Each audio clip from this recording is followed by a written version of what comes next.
adik-adik, bertemu lagi dengan aku Nur Halifah. Ting ting. Oke, pada pertemuan kali ini kita akan membahas materi mengenai contoh perilaku terpuji. Baik, apa itu pengertian perilaku terpuji? Nah, perilaku terpuji adalah segala sikap, perbuatan, dan ucapan yang baik sesuai dengan ajaran Islam. Nah, perilaku terpuji disebut juga akhlak terpuji. Kita akan membahas satu tentang mengenai perilaku terpuji ya, yaitu rendah hati. Baik, pengertian rendah hati. Nah, istilah rendah hati adalah tawaduk. Rendah hati dapat kita lakukan kepada Allah dan manusia. Orang yang rendah hati akan selalu menghormati orang lain.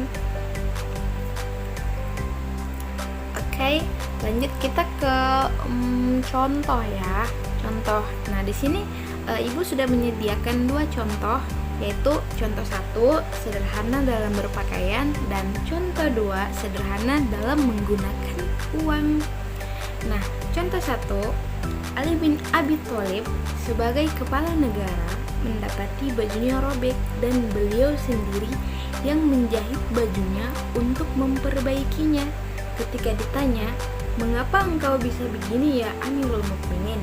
Beliau menjawab, "Untuk mengkhusyukkan hati dan teladan bagi orang-orang yang beriman." Nah, contoh 2, sederhana dalam menggunakan uang.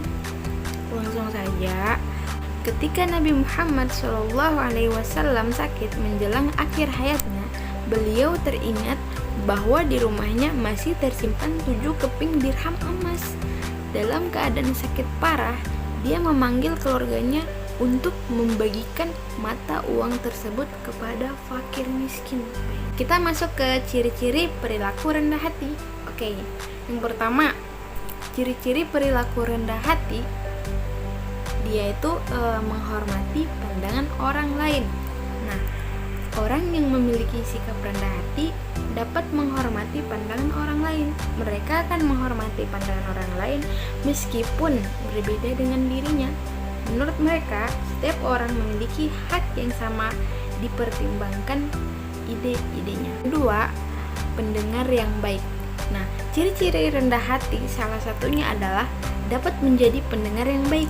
Ketika seseorang sedang menceritakan sesuatu, maka ia akan mendengarkan dengan baik. Selain itu, ciri-ciri orang yang rendah hati juga mereka akan lebih banyak mendengarkan daripada berbicara.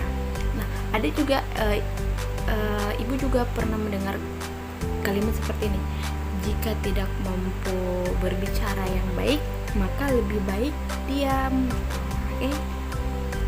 Yang ketiga, tidak merasa iri. Nah, bagi mereka yang rendah hati, keberhasilan atau kesenangan orang lain adalah hal yang baik. Mereka akan senang ketika orang lain berhasil melakukan sesuatu. Ciri-ciri orang rendah hati dalam hal ini adalah tidak merasa iri dengan kesenangan atau keberhasilan yang diterima oleh orang lain. Nah, yang keempat, menerima kritik, pendapat, dan saran orang lain. Oke. Ciri-ciri orang rendah hati juga dapat menerima masukan dari orang lain, baik itu masukan berupa kritik, pendapat, ataupun saran dari orang lain. Selain itu, mereka akan memahami bahwa terdapat dua sisi dari semua argumen atau pendapat.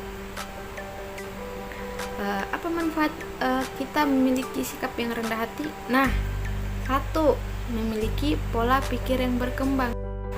2, memberikan makna terhadap setiap peristiwa yang terjadi di kehidupan kita, baik peristiwa yang positif maupun peristiwa yang negatif.